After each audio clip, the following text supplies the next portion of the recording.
अस्सलाम वालेकुम and a very good morning तमाम देखने वालों को सिटी एट 10 में खुशामदीद कहते हैं। आई एम योर होस्ट ज़ीनत सरफराज। क्या हाल चाल है, कैसे हैं सब? खैरियत से हैं? गर्मी बड़ी ज्यादा है और गर्मी के मौसम में घर से बाहर निकलना बड़ा मुश्किल लगता है।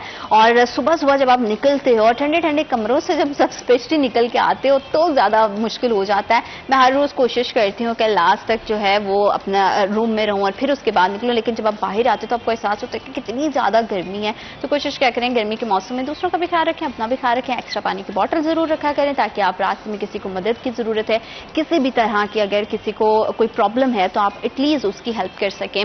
और एक चीज और भी मैं देखती हूँ कि बच्चे गली में बहुत खेल रहे होते हैं, बाजारों में बड़ा खेल रहे होते हैं। तो ये वो मौसम है जहाँ पे डेंगू और खसरा जैसे बहुत सारे केसेस रिपोर्ट हो रहे हैं। तो बच्चों को इससे बचाना बहुत ज्यादा जरूरी होता है क्योंकि ये वायरल इन्फेक्शन है। तो इसलिए बच्चों की कोशिश क्या करें कि उनको घरों तक रखा करें ताकि सेहत का ख्याल रखेंगे, खुशहाल रहेंगे और साथ ही साथ बच्चों का टाइम और एक्टिविटी जो है वो प्लान इस तरह से करें ताकि बच्चे घरों के अंदर ज्यादा से ज्यादा रह सकें। सेहत के हवाले से हमेशा से मोहतात रहना बहुत जरूरी है।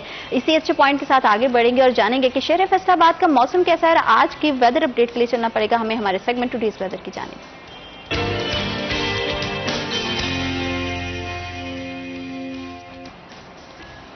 अगर हम वेदर की बात करें तो आज ज्यादा से ज्यादा दर्जा हरारत 41 डिग्री सेंटीग्रेड और कम से कम दर्जा हरारत 32 डिग्री सेंटीग्रेड है। गर्मी की शिद्दत हाल बरकरार है। हर तरफ सूरज राजा आंखें खोल के पूरे जोश और खरोश के साथ पूरे शहरियों का इस्तकबाल कर रहे हैं। लेकिन जो गर्मी की वजह से लोगों की तबीयत खराब हो रही है क्योंकि मानसून का मौसम है हब से। वैसे तो महकमा मौसमियात की जानिब से बारिश की नवीद सुनाई गई थी, लेकिन जारी बात है कि क्लाइमेट चेंज पे या क्लाइमेट पे आपका कोई अपना तो जोर होता नहीं है। उम्मीद कर रहे हैं कि बारिशें और बारिशों के बाद का मौसम ठंडा हो जाए, लेकिन फिलहाल जो वेदर हमें दिखाई दे रहा है उसमें सूरज पूरी आबोताब के साथ चमक रहा है, शहर भर में अपनी किरणें बिखेर रहा है। तो आपने एहतियाती तदाबीर को जरूर फॉलो करना है। घर से बाहर निकलते हुए अपने सर को, चेहरे को जरूर कवर करें और इस तरह का फैब्रिक का इस्तेमाल करें जो बहुत सॉफ्ट हो, जो आपके स्किन के लिए अच्छा हो। ये नहीं देखना कि आप बस अपना फैशन के चक्कर में अपनी सेहत का ख्याल नहीं रखें। तो आपने इस तरह के फैब्रिक, आजकल तो हर तरह से मार्केट में फैब्रिक मिल जाता है जो कि आपकी सेहत के लिए बड़ा अच्छा होता है। इसके अलावा डिफरेंट तरह के ड्रिंक्स का इस्तेमाल किया करें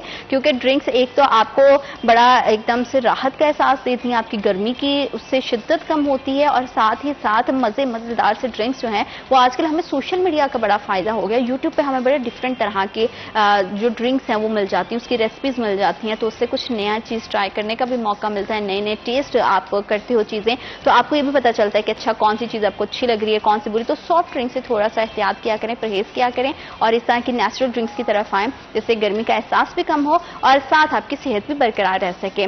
और सेहत के हवाले से एक चीज बड़ी जरूरी है, हम सुबह की मॉर्निंग वॉक की तो बात करते हैं, बच्चों की सेहत हम देखते हैं कि बड़ी अच्छी होती है और उसके पीछे एक बड़ी वजह ये होती है कि बच्चे स्पोर्ट्स में बहुत एक्टिव होते हैं, बच्चे बहुत जोशो खरोश के साथ खेल रहे होते हैं। क्रिकेट की बात कर लें, फुटबॉल की बात कर लें, हॉकी की बात कर लें या किसी भी तरह का खेल हो, बच्चे उसमें बढ़ चढ़ के हमें दिखाई देते हैं। आजकल की जो हमारी बच्चियां हैं, जो लड़कियां हैं, वो भी किसी से कम नहीं है।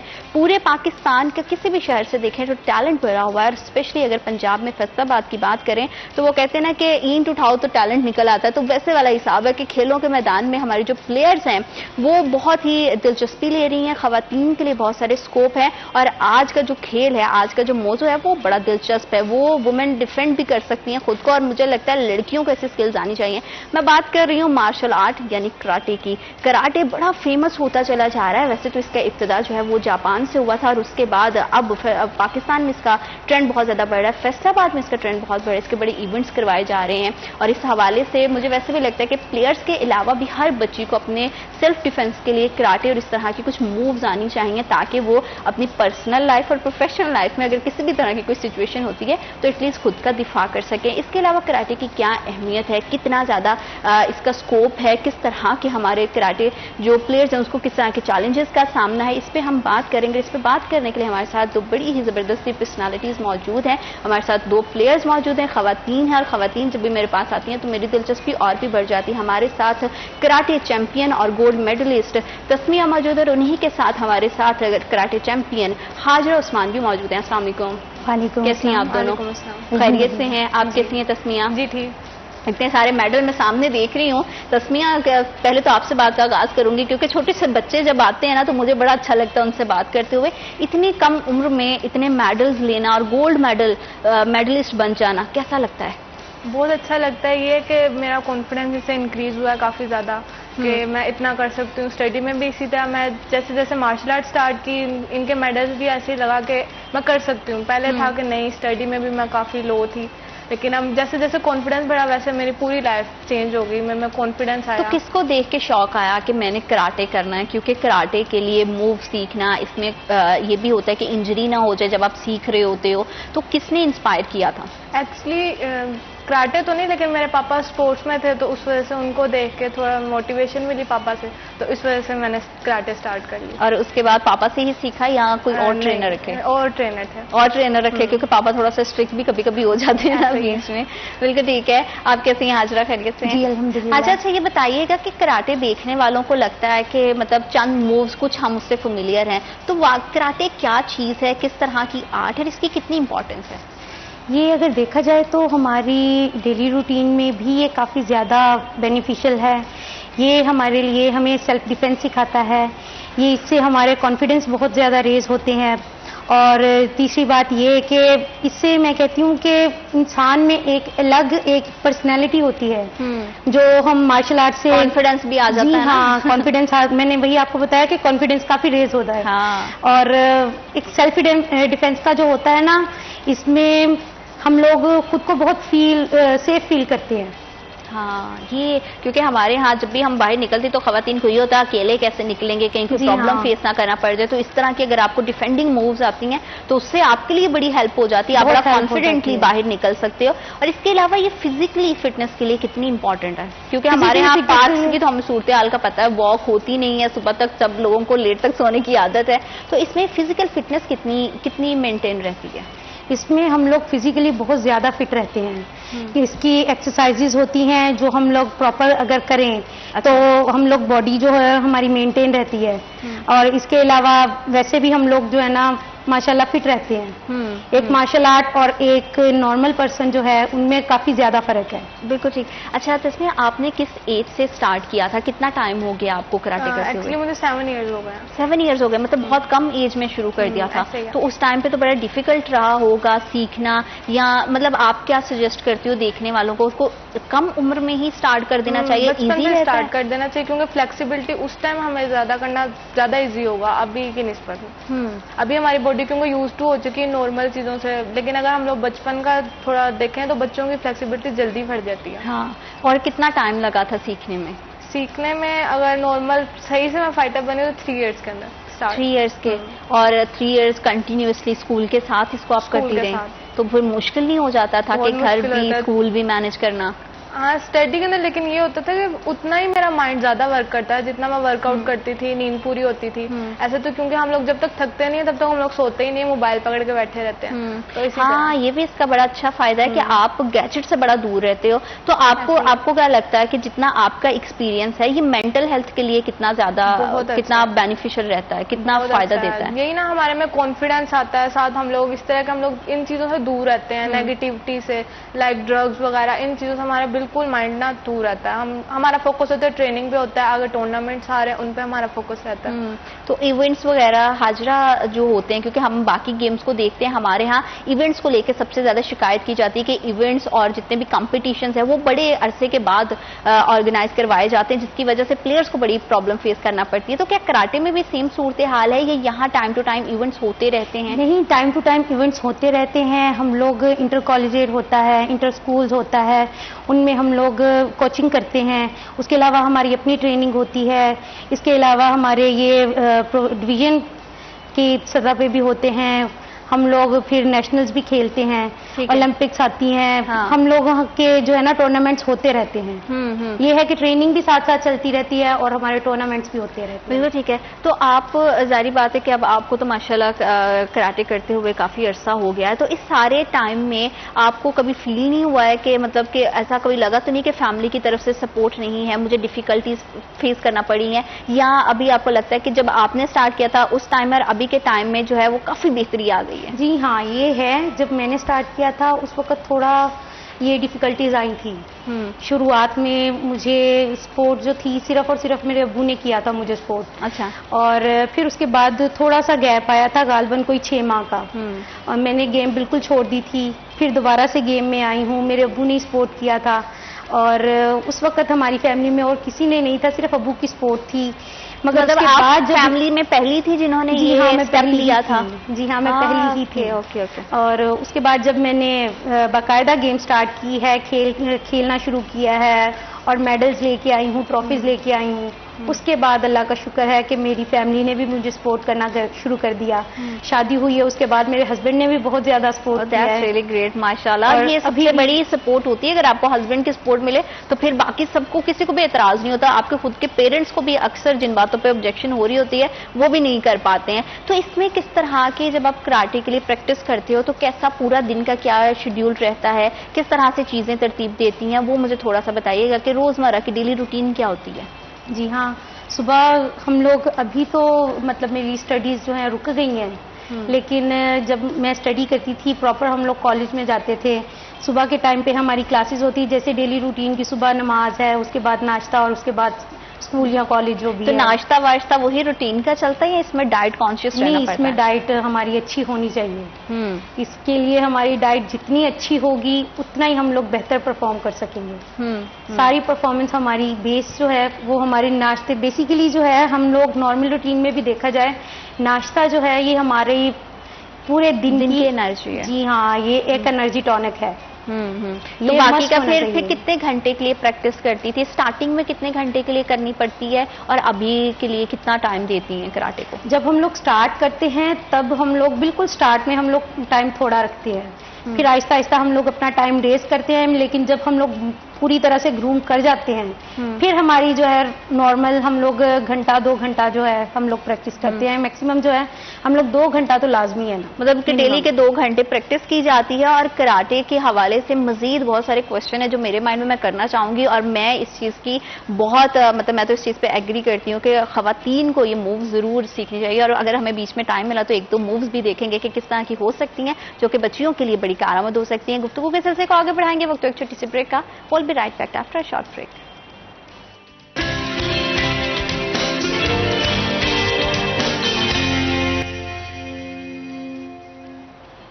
Welcome back after short break. आप देख रहे हैं सिटी एट 10। और डिफेंस के हिसाब से अगर देखें तो खवातीन के लिए बड़ा जरूरी है अपना दिफा करना। कराटे उसमें बड़ा मजेदार सा जो है वो इंपॉर्टेंट रोल प्ले करते हैं। और अब जिस तरह से कराटे का रुझान बढ़ रहा है, खवातीन और स्पेशली हम बच्चियों को देख रहे हैं कि वो कराटे बड़े शौक से सीख रही हैं। इससे आपके अंदर बड़ी खुद एतमादी आती है, आपका कॉन्फिडेंस बढ़ता है, आपका मेंटल स्ट्रेस जो होता है वो रिलीज हो जाता है। फिजिकली तो आप फिट होते ही होते हो, मेंटली भी आपकी हेल्थ अच्छी रहती है। और आपके लिए स्कोप इसमें कितना है वो हम जानेंगे हाजरा से कि हाजरा, फैसलाबाद में खवातीन के लिए स्कोप कितना है कराटे में?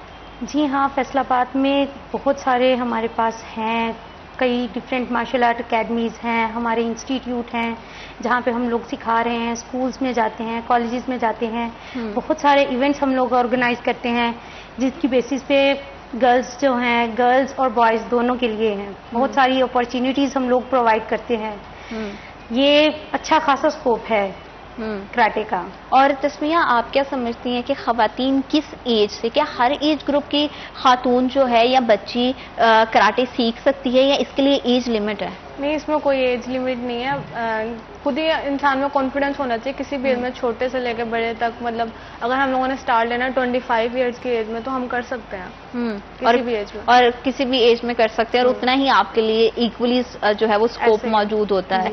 बिल्कुल। और इसमें आप अपनी रूटीन के हिसाब से मुझे थोड़ा सा बताइएगा कि आपको कितना पूरा दिन, जाहिर बात है आपकी एजुकेशन भी साथ चल रही है, साथ में प्रैक्टिस भी चलती है, तो पूरा दिन किस तरह से आप फिर स्केड्यूल करती हैं, कितना टाइम देती हैं कराटे को और कितना टाइम फिर स्टडी? और स्टडी तो इससे वो नहीं होती मुतासर, और फैमिली में कितना सपोर्ट है इसके हवाले से?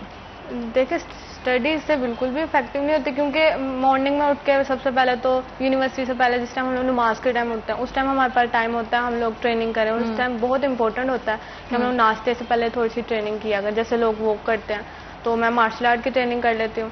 उसके बाद यूनिवर्सिटी के अंदर भी जैसा कि मैंने फिजिकल एजुकेशन किया हुआ है तो उसके अंदर भी हमें प्रैक्टिकल करवाते हैं, उसके अंदर ट्रेनिंग होती है। देन शाम को क्लब जाना होता है, उसी के अंदर स्टडी का भी मैनेज हो जाता है आराम से। और जहाँ तक स्पोर्ट की बात, तो मेरी फैमिली मुझे पूरी तरह सपोर्ट करती है, मामा पापा दोनों। अभी तक कितने को याद है कितने इवेंट्स अब तक कर चुकी हो, कितने कंपटीशंस में हिस्सा लिया? क्योंकि माशाल्लाह से आप गोल्ड मेडलिस्ट हैं, तो जाहिर बात है ये चीजें स्टेप बाय स्टेप होती हैं। तो कितने इवेंट्स अब तक कर चुके हैं और कितना कैसा पूरी जर्नी के हवाले से अगर बताओ तो कैसी रही है जर्नी स्टार्टिंग से अब तक की? स्टार्ट नेशनल लेवल से स्टार्ट किया था, देन आहिस्ता आहिस्ता यूनिवर्सिटी में, इंटर यूनिवर्सिटी साथ, फिर अब एशिया लेवल तक खेल लिया मैंने। माशाल्लाह माशाल्लाह, मतलब कि अभी और भी आगे की प्लानिंग जो है वो जारी है। बहुत अच्छी बात है, क्योंकि अगर आपका पैशन है एक चीज में तो उसमें आपका। और हाजरा, फैसलाबाद में कितने प्लेटफॉर्म्स हैं लड़कियों के लिए जहाँ पे वो जाके कराटे सीख सकती हैं? कितने क्लब्स मौजूद हैं और उनकी फैसिलिटीज कैसी हैं? यहाँ पे हमारे सबसे पहले तो क्रिसेंट स्पोर्ट्स कॉम्प्लेक्स, यहाँ पे बहुत सारे इवेंट्स भी ऑर्गेनाइज किए जाते हैं। हम लोग यहाँ पे बाकायदा फाइट्स होती हैं हमारी। इसके अलावा स्कूल्स हैं एंड कॉलेजेस हैं, वहाँ पे हम लोग जाके करते हैं। यहाँ पे मुख्तलिफ क्लब्स हैं, ऑलमोस्ट यहाँ पे 20 हैं जहाँ पे हम लोग 20 के करीब हैं। जी आपने हाँ, बोला कि स्कूल्स कॉलेजेस में भी आप जाते हो, तो वो वहां से आपको कोई टैलेंट मिलता है या उनको किस तरह से सपोर्ट करते हैं? क्योंकि बड़े सारे स्कूल्स में हमने देखा है अब स्पोर्ट उस तरह से नहीं होता जिस तरह से पहले किया जाता था। खेलों के लिहाज से थोड़ा सा स्कूल्स में अब हमें ट्रेंड जो है वो कम दिखाई देता है। वहां पे हमारे पास जो है वो पीटी मौजूद नहीं होता है, टीचर्स मौजूद नहीं होते ट्रेनिंग करवाने के लिए। तो अभी जब आप जाते हो तो कैसा स्टूडेंट्स का किस तरह से सारा रिस्पॉन्स होता है, वो कैसा रहता है पूरा एक्सपीरियंस? स्टार्ट में थोड़ा सा होता है, स्टार्ट में बच्चों को लेके आना और फिर उनको घर से परमिशन का होता है, स्पेशली फॉर गर्ल्स। बॉयज के लिए तो फिर भी बहुत सारे मौका हैं और उनको सपोर्ट भी किया जाता है, लेकिन गर्ल्स के लिए पेरेंट्स थोड़ा टची होते हैं। तो ये थोड़ा सी मुश्किल होती है, ये मुश्किलात होती हैं, लेकिन जैसे जैसे टाइम गुजरता है बच्चियां आगे हमारे पास करती हैं ट्रेनिंग, तो अल्लाह का शुक्र है बहुत अच्छा चल रहा है और बहुत सारे मौके भी हैं। बिल्कुल ठीक है। अच्छा तस्मिया, आप प्रैक्टिस करती हो, आपको लगता है कि जिस तरह के इक्विपमेंट हर चीज़ की आपको ज़रूरत है ट्रेनिंग के लिए, आपके पास सारी बार ट्रेनर्स भी मौजूद होते हैं, तो हर लिहाज से फैसिलिटीज़ वगैरह के लिहाज से आपको कभी किसी तरह की डिफ़िकल्टीज़ को फेस करना पड़ा हो, या कहीं पे आप चाहती हो कि अच्छा यहाँ पे गवर्नमेंट की सपोर्ट होनी चाहिए खेलों के लिहाज से, ख़ास तौर पर कराटे आप खेलती हैं, तो उसमें गवर्नमेंट लेवल पर आप किस तरह की सपोर्ट देखती हैं, किस तरह के हुकूमती इक़दाम देखती हैं ताकि आपको ज़्यादा से ज़्यादा फैसिलिटेट किया जा सके? देखिए, बाकी स्पोर्ट जैसे क्रिकेट हो गया, ज़्यादातर उसे सपोर्ट किया जाता है, लेकिन मार्शल आर्ट को बहुत कम है कि उसे सपोर्ट किया जाए। लाइक हम अगर मैंने एशिया लेवल पे खेलने जाना, तो ऐसा तो नहीं है ना कि मैं अपने पैसे लगा सकूं या कोई और लगा सकता है। तो थोड़ा गवर्नमेंट को चाहिए कि देखे दूसरी गेम्स की जगह मार्शल आर्ट को भी देखा जाए कि हमें भी इतनी सपोर्ट मिले, हमें थोड़ा सा सपोर्ट करें ताकि हम लोग जा सके, खेल सके, टैलेंट को आगे ला सके। तो इसमें यह है कि फिर ट्रेनिंग वगैरह में डिफिकल्टीज को फेस करना पड़ता है या वो स्मूथली हो जाती हैं? हो जाती है नॉर्मली, बट हम कर सकते हैं ना, लेकिन लाइक बहुत ज्यादा जो मिडिल क्लास लोग हैं वो तो नहीं कर सकते। लाइक उनके पास तो क्लब के पैसे देने के लिए भी नहीं होते, तो ऐसा चाहिए उनको भी, जब तक क्लब को भी जब तक सपोर्ट नहीं किया जाएगा वो कैसे कर सकते हैं बच्चों? हाँ, सही बात है। और उस वक्त में ये भी होता है ना कि आपने जैसे आपने पहले भी बात की कि अपनी डाइट का भी ख्याल रखना, आपको पूरी एक सर्टेन रूटीन अपनी फॉलो करनी पड़ती है, तो डाइट अच्छी रखने के लिए और वो ट्रेनर्स डाइट बताते होंगे कि ये डाइट को फॉलो करना है, तो उसके लिए भी फिर आपको अलग से एक खर्चा चाहिए, एक बजट चाहिए, घर वालों से हट के ये चीजें कोई स्पेशली है, जैसे फ्रूट्स हो गया, दूध हो गया, वेजिटेबल्स का हो गया, सब चीजें, तो ये फिर थोड़ा सा मुश्किल हो जाता है। मेरा ख्याल न्यू कमर्स के लिए ज्यादा डिफिकल्ट है ये चीजें। हाजरा जी हाँ, स्टार्ट में मैंने आपको बताया था कि डिफिकल्टीज होती हैं, थोड़े हमारे फाइनेंशियल इश्यूज होते हैं, थोड़ा हमारा सपोर्ट का मसला होता है, मगर जैसे जैसे टाइम गुजरता है अल्हम्दुलिल्लाह हम लोग अपनी गेम में प्रोग्रेस करते जाते हैं, फिर आहिस्ता आहिस्ता हमारी सपोर्ट भी हमें मिलती जाती है और अल्लाह का शुक्र है आहिस्ता आहिस्ता टाइम के साथ सब कुछ मैनेज हो जाता है। अच्छा, आपने फाइनेंशियल की बात की, तो आजकल लोगों को ये बड़ा होता है कि अगर नौकरी हम बाद में करते पैसे कितने आएंगे, तो अगर थोड़ा सा मैं ये बताऊं कि इसमें प्रोफेशनली तो प्रोग्रेस होती है, तो इसमें कितना स्कोप होता है अर्निंग का, पैसे कितने आ सकते हैं इसमें? जी हाँ, अगर आप बाकायदा एक ट्रेनर बन जाते हो तो फिर भी आपके पास माशाल्लाह बहुत सारे है मौका कि आप कहीं भी जाके ट्रेनिंग देते हैं। मतलब कि अगर आप कंसिस्टेंस रहते हो इसमें और आप कराटे करते जाते हो, इसमें फ्यूचर बनाते हो, तो इसमें फाइनेंशियली आप अपनी फैमिली को सपोर्ट कर पाओगे या नहीं? मेरा एक्चुअल क्वेश्चन ये था। जी हाँ, बिल्कुल, आप डेफिनेटली अपनी फैमिली को सपोर्ट कर सकते हो। इसमें इतनी अर्निंग है कि आप अपने बच्चों को, अपनी फैमिली को अच्छे से सपोर्ट कर सकते हो। अच्छा तस्मिया, आप क्या समझती हैं कि खवातीन जो कराटे सीखती हैं सेल्फ डिफेंस के लिए, अगर आप नहीं भी कराटे चैंपियन नहीं बनना चाहती हैं, आपको नहीं, लेकिन फिर भी कितना ज़रूरी है कि हम अपनी लड़कियों को डिफेंस मूव सिखाएं ताकि वो किसी भी तरह की सिचुएशन को एटलीस्ट अच्छे से हैंडल कर सकें? देखिए, गर्ल्स के लिए तो बहुत इंपॉर्टेंट, बल्कि बॉयज़ के लिए भी इम्पोर्टेंट है। हमें मार्शल आर्ट चले फाइटर नहीं भी बनना, हमें ऐसा चाहिए कि हम लोग नॉर्मली अगर कहीं वॉक कर रहे हैं अकेले तो कॉन्फिडेंटली करें। तो सबसे पहली चीज होती है कॉन्फिडेंट। अगर कॉन्फिडेंट नहीं होगा तो कोई भी आपको छेड़ सकता है, कुछ भी कर सकता है। तो कॉन्फिडेंस तब बनेगा जब आपको पता हो कि आप एक चीज को मैनेज कर सकते हो और अकेले। और इसमें ट्रिक्स भी बताई जाती हैं कि कैसे सामने वाले को हमने ढेर करना है और कैसे है। कोई ऐसी मूव्स हैं जो कि आप समझते हो कि ये कुछ मूव्स हैं जो कि सबको आनी चाहिए, सब खवातीन को, लड़कियों को, बैठे बैठे अगर आप कोई बता सकें? लाइक फेस पंच। हाँ, फेस पंच से हम लोग किसी को भी आराम से, मतलब बेहोश हो जाता है बहुत आराम से। फेस बहुत मतलब सेंसिटिव चीज होती है, तो उसमें आपको किसी जो है वो स्पेशल पॉइंट पे जाके हिट करना होता है। ओके, या नोज पे भी कर सकते हैं हम। हाँ, नाक पे तो वैसे कुछ लगे तो बंदा 10 सेकंड के लिए उसको समझ ही नहीं आता कि उसके साथ हुआ क्या है। तो मतलब कि आप फेस पंच कर सकते हो, इसके अलावा कोई और चीज? फेस पंच किक्स भी होते हैं इसके अंदर। तो अच्छा, ये फेस पंचिंग वगैरह देखने में तो पंच बड़ा इजी लगता है, लेकिन जारी बात है कि आपको इसके लिए पावर चाहिए, एक टेक्निक होती है। वो टेक्निक सीखने में कितना टाइम लगता है? अगर लड़कियां सीखना शुरू करें तो वो कितने टाइम में सीख? ज्यादा टाइम नहीं लगता है इसका, 1-2 दिन में हो जाता है। 1 वीक तक हम लोग प्रैक्टिस करें कि पंच की और कुछ टेक्निक्स की, तो हम लोग एक तो कॉन्फिडेंस भी आता है वो करने का, और हम लोग आराम से, क्योंकि ये भी ख्याल रखना है ना कि अगले की तो नाक फटे अपने हाथ की को भी इंजरी ना आए, तो ये सब चीजों से थोड़ा सा है। और इसके अलावा अच्छा, अगर कोई और 1-2 मूव्स के बारे में आप बता सकें कि ये लड़कियों को आनी चाहिए, करके नहीं वैसे अगर बताना चाहें कि किस तरह की मूव्स होती हैं जिससे वो अपने आप को डिफेंड कर सकती हैं, और कराटे में वो मूव्स बहुत इब्तदाई स्टेज पे सिखाई जाती हैं।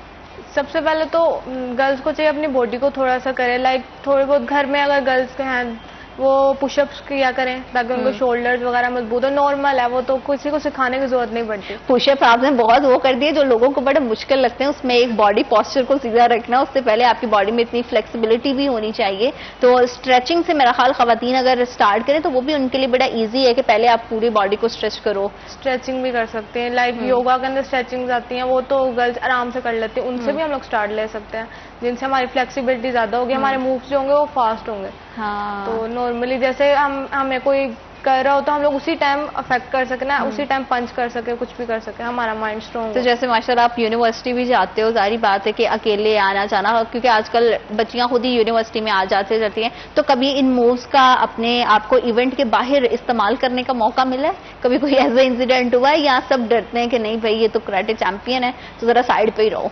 लाइक 1-2 दफा हुआ है, 1-2 दफा तो मेरे सर के साथ में गई थी, तो ऐसा हुआ था, हमारी पूरी टीम थी, तो ऐसा हुआ था हमारी लड़ाई हो गई थी और मैंने सर का साथ दिया था बहुत उधर। हाँ, और फिर सर ने तो मजे से फिर आराम साइड पे हो गए होंगे कि अब तस्मिया जाने और बाकी सब जाने हैं। तो ये बड़ी मजे की बात है कि अगर आप इस तरह के खेल के साथ एसोसिएट होते हो तो आपको बहुत सारी नई चीजें सीखने को मिलती हैं। और खवातीन या लड़कियां जो एटलीस्ट स्टूडेंट हैं, वर्किंग वुमेन है, उनको जरूर चाहिए कि इस तरह के डिफेंडिंग मूव्स अगर उनको आएंगे तो उनकी जिंदगी मुझे लगता है खासी आसान हो जाएगी। 1-2 वाकयात होंगे और उसके बाद फिर खुद ही सब बंदे के पुत्र खुद ही बन जाएंगे। गुफ्तगू के सिलसिले को आगे बढ़ाएंगे वक्त एक छोटी सी ब्रेक का। Will be right back after a short break.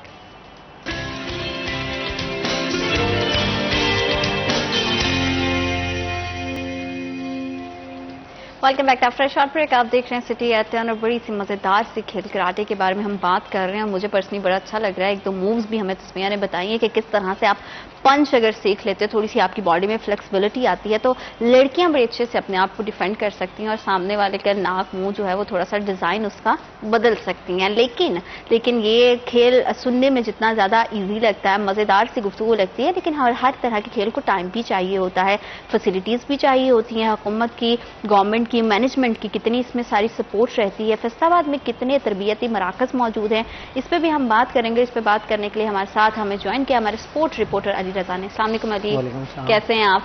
Postmortem के लिए हम आप ही को बुलाते हैं क्योंकि आपसे ज्यादा बेहतर मुझे लगता है स्पोर्ट के लिहाज से कोई नहीं बता सकता है। तो हम कराटे की बात कर रहे हैं। वैसे तो बड़ा फैसिनेट करता है ये खेल, सुनने में भी और देखने में बड़ा दिलचस्प लगता है, लेकिन इसके लिए ट्रेनिंग प्लेटफॉर्म्स कितने हमारे पास फैसलाबाद में मौजूद हैं, कितने मराकज मौजूद हैं और उसमें सहूलियात कैसी हैं? देखिए जी, जितने भी प्लेटफॉर्म हैं हमारे कराटे के, वो अपनी मदद आपकी जो है वो काम कर रहे हैं बच्चे।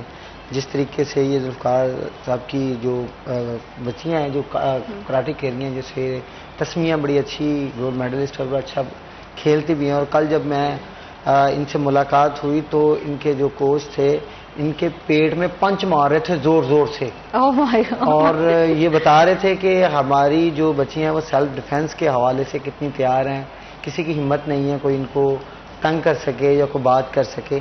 तो ऐसी भी तरबियत जो है वो बच्चियों को दी जाए। था तस्मिया, सॉरी मैं आपके लिए बात काट रही हूँ, मुझे एक बार थोड़ी सी हो रही है कि उसके लिए कोई प्रोटेक्शन बेल्ट आप रखते हो या कुछ नहीं?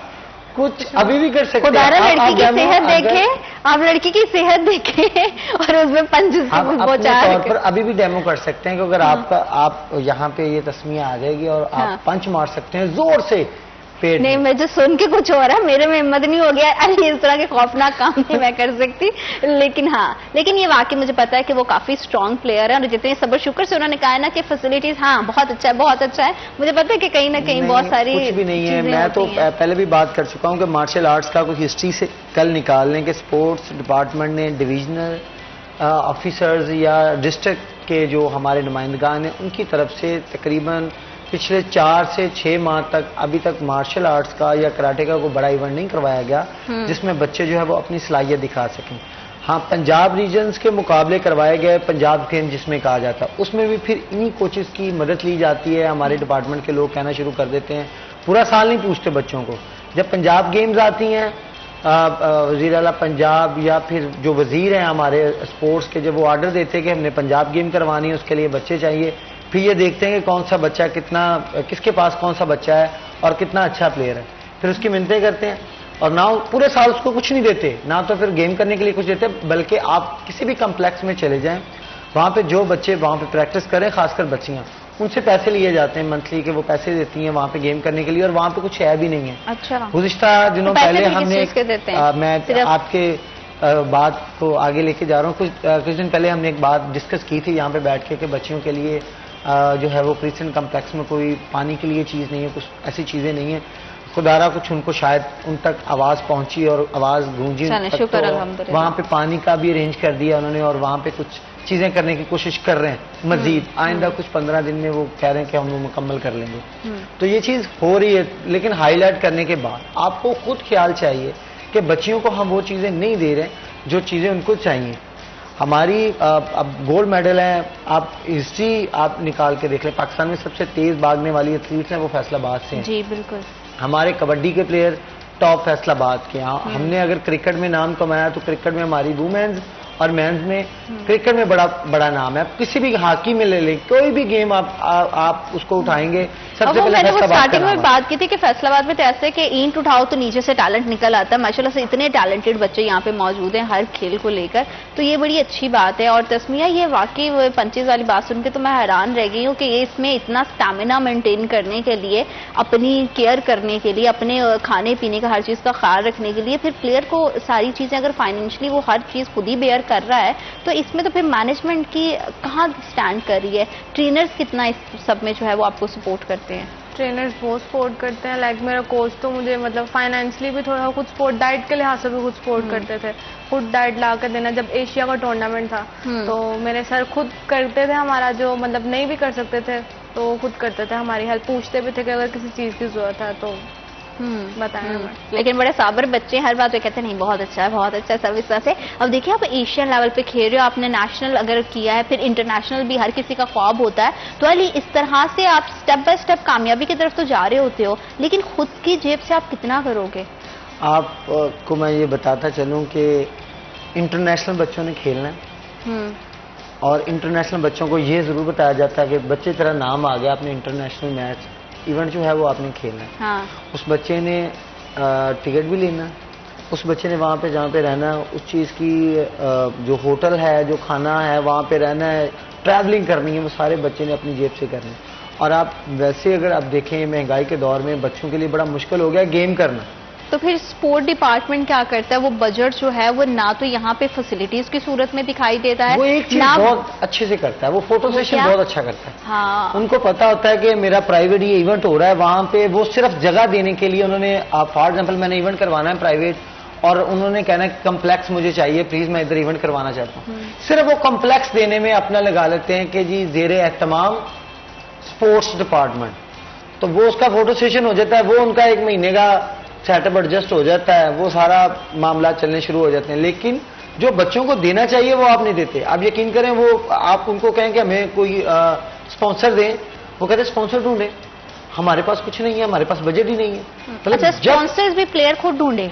वो खुद ढूंढे, जो इवेंट करवा रहा है कोच वो ढूंढे, वो आपको सिर्फ जगह दे रहे हैं, और जगह देने के लिए वो आपसे प्रोटोकॉल भी खूब मांग रहा है। वो प्रोटोकॉल ऐसे मांग रहा है कि मैं जब बाऊं मुझे हार भी वहां पे मिलना चाहिए, और जब मैं बैठूं मेरे आगे पानी भी, जो बोटल्स है वो होनी चाहिए, कोल्ड ड्रिंक भी, रिफ्रेशमेंट भी होनी चाहिए, ताकि पता चले कि ये कोई बड़ा अफसर है स्पोर्ट्स का और ये करवाने वाला है सारा कुछ। तो ये जो बच्चों के साथ और ऑफिशियल्स के साथ सलूक किया जा रहा है, ये मेरा ख्याल है बहुत ज्यादा नाइंसाफी की जा रही है। अगर आप फाइनेंशियली उनको कुछ नहीं दे रहे तो कम से कम उनके ऊपर मजीद बोझ ना डालें कि वो कुछ, या तो फिर आप उनको बाद में कुछ दे रहे हैं। हाँ, आप बाद में थोड़ी मॉरल सपोर्ट ही दें, और मॉरल सपोर्ट के चलते हुए आप प्लीज इस तरह के इवेंट्स में फिर ना आने से गुरेज करें। सिर्फ सेल्फी सेशंस के लिए और फोटोज के लिए आपने आना, फिर आप अपने सोशल मीडिया चला रहे हैं और उससे भी कमा रहे हैं, मतलब कि अपने हर तरफ से फायदा हो रहा है और बच्चे इसमें, हमारे प्लेयर जो है वो इसमें पिस रहे हैं। ये एक बड़ी जो है वो खौफनाक सी सूरत हाल है, क्योंकि खेल किसी भी मुल्क की पहचान होते हैं। गुफ्तगू के सिलसिले को आगे बढ़ाएंगे, लेकिन right after this break.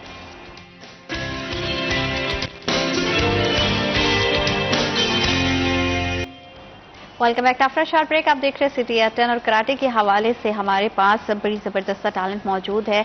Gold medallist हैं तस्मिया, और उनके फ्यूचर प्लान क्या है इस हवाले से भी हम उनसे बात करेंगे। तस्मिया, फ्यूचर प्लानिंग क्या है, अब नेक्स्ट स्टेप क्या है? गोल्ड मेडलिस्ट आप माशाल्लाह से हैं, यहाँ तक का सफर तो बड़ा बेहतरीन रहा, उतार चढ़ाव के साथ जो है वो जिंदगी चलती रहती है, तो अब नेक्स्ट क्या है, क्या गोल है, किस तरह से नेक्स्ट अपने करियर को देख रही हैं?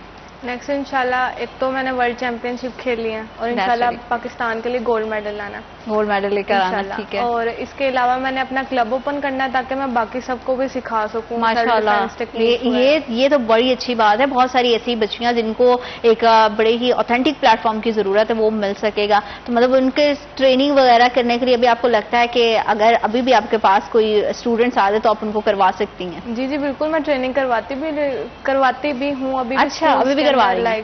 करवाती हूँ अभी भी मैं। हाँ, तो मतलब वो कोच, अपने कोच के साथ थोड़ा सा हेल्प करती होंगी किस तरह से? तो अभी तक कितनी बच्चियां जो है वो आपके अंडर ट्रेनिंग पा चुकी हैं? काफी, मतलब काफी स्कूल्स में मैं ट्रेनिंग करवाई, लाइक अपनी यूनिवर्सिटीज के अंदर भी करवाती हूँ काफी।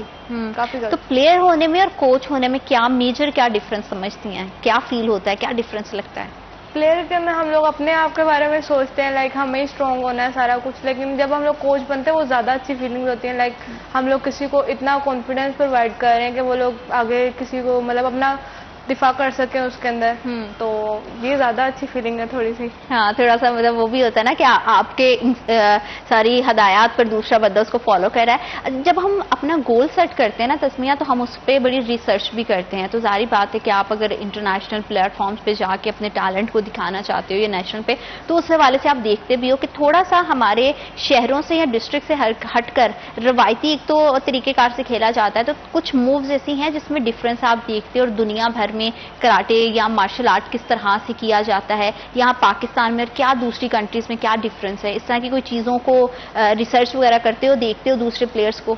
डिफरेंस फीमेल्स के लिहाज से होता है, तो पाकिस्तान की फीमेल्स थोड़ा सा ना शर्माती हुआ होता है, और उसके बाद जो है जैसे अभी मैंने स्टार्ट किया हुआ है, तो ऐसा है कि कुछ लोग ऐसे होते हैं शादी के बाद छोड़ देते हैं, उनके फैमिली की तरफ से सपोर्ट नहीं होती ऐसा कुछ। लेकिन अगर हम लोग दूसरी कंट्रीज को देखें तो मैरिड होने के बावजूद, लाइक मेरी फाइट हुई थी एशिया के अंदर, 39 इयर्स की लेडी थी। अच्छा। तो उन्होंने अच्छी फाइट की बहुत ज्यादा। तो मैं कहती हूँ इस तरह हम पाकिस्तान को भी चाहिए कि गर्ल्स को चाहिए कि वो इतनी कॉन्फिडेंट रहेंगे, हम लोग बाद में फाइट्स कर सकते हैं, हमारी बॉडी को इससे कोई नुकसान नहीं होगा, बल्कि उल्टा हमें फायदा होगा बहुत ज्यादा। बिल्कुल, क्योंकि इस तरह की आप मेंटल स्ट्रेस आपका नहीं होता है, आप जो अपनी ट्रेनिंग करते रहते हो। तो अली, ट्रेनिंग करने के लिए कोचेज तो हमारे पास मौजूद हैं, लेकिन प्लेटफॉर्म फिर से वही बात है, सहूलियात मौजूद नहीं है। तो अगर हमें अपने प्लेयर्स को इंटरनेशनल लेवल पर सपोर्ट करना है तो हुकूमत को फिर जागना पड़ेगा। जी बिल्कुल, मैं इस हवाले से ये भी कहूँगा कि अगर बच्चियाँ इस तरीके से गेम कर रही हैं और बड़े अच्छे तरीके से पाकिस्तान का नाम रोशन कर रही हैं, मुख्तलिफ कंट्रीज़ में जाकर, खासकर पाकिस्तान में गेम कर रही हैं,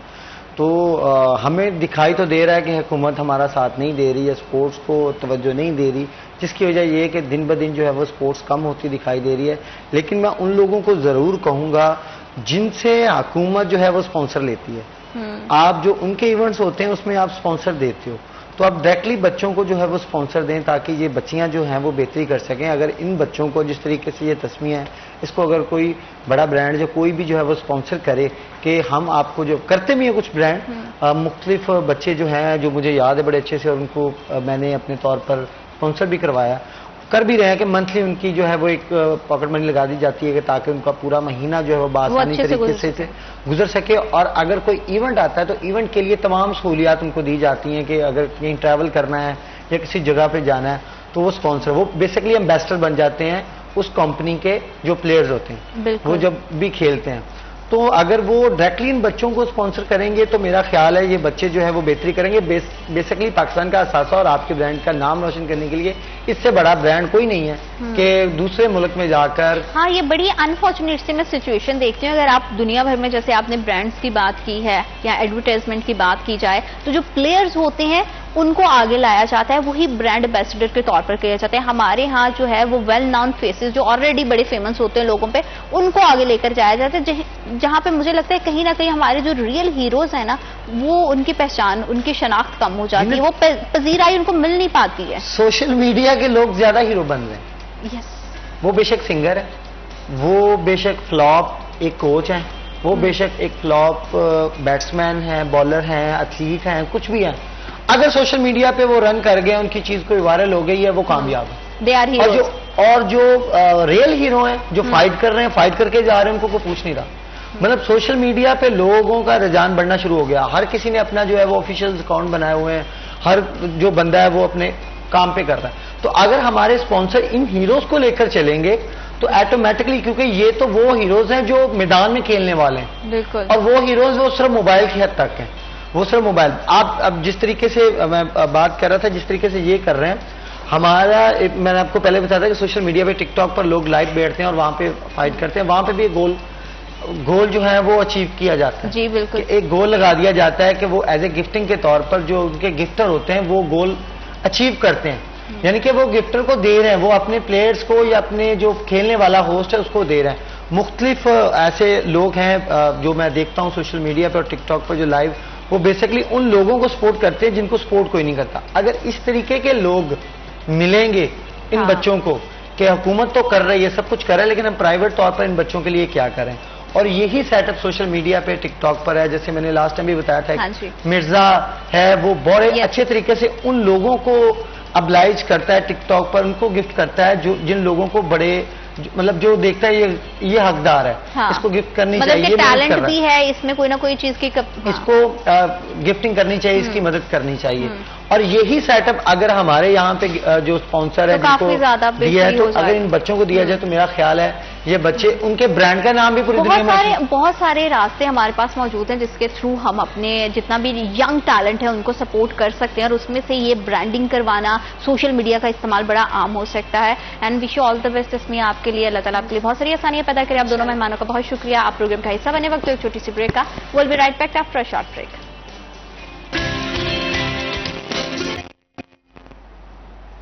welcome back to after short break. आप देख रहे हैं सिटी एट 10, और जैसा कि हमेशा से हम बात करते हैं कि कुछ हर शहरी के फंडामेंटल राइट्स होते हैं जिसमें एजुकेशन भी है, हेल्थ भी है, और भी बहुत सारी चीज़ें शामिल हो जाती हैं। लेकिन एजुकेशन अक्सर हम इसलिए कंटिन्यू नहीं कर पाते हैं कि हमें अर्निंग करनी होती है, फाइनेंशियली घर को सपोर्ट करना होता है, ख़वातीन के बहुत सारे मसले मसाइल होते हैं, जल्दी शादी हो जाती है, कुछ बच्चियाँ होती हैं जो घरों से बाहर नहीं निकल पाती, बहुत दूर दराज के इलाकों में रहती हैं, तो स्कूल, कॉलेज, यूनिवर्सिटी बड़े दूर होते हैं। इसके अलावा और भी बहुत, कभी आपका हेल्थ का इशू आ जाता है, फाइनेंशियल इश्यूज आते हैं, भारी भरकम फीसेस पे करना जो है वो बड़ा मुश्किल हो जाता है।